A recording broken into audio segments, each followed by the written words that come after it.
Hello guys, দেখো মাম্মামকে ready করিয়ে দিয়েছি, একটা সুন্দর জামা পরিয়ে দিয়েছি। মাম্মাম কোথায় যাবে বলো তো? চলো দেখো তোমরা মাম্মাম কোথায় যাচ্ছে। দেখো একটা ছোট্ট রথ দেখলাম, তো মাম্মাম ওর বাবার সাথে যাচ্ছে।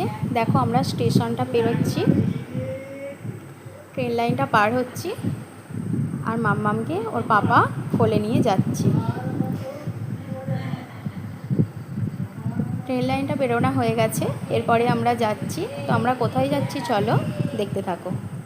দেখো চলে এসেছি আমরা এখানে, প্রচুর লোকের ভিড়, এত লোকজন দাঁড়িয়ে আছে যে কিছুই দেখা যাচ্ছে না।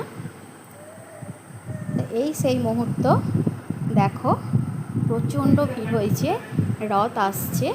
তো এটা রথের আগে প্রভুপাদ আসছে। তো দেখো প্রভুপাদ যাচ্ছে, এরপরে রথ আসবে, তার আগে বাজনা গেছে। তো মিনি ভক্ত কেমন লাগলো অবশ্যই জানি।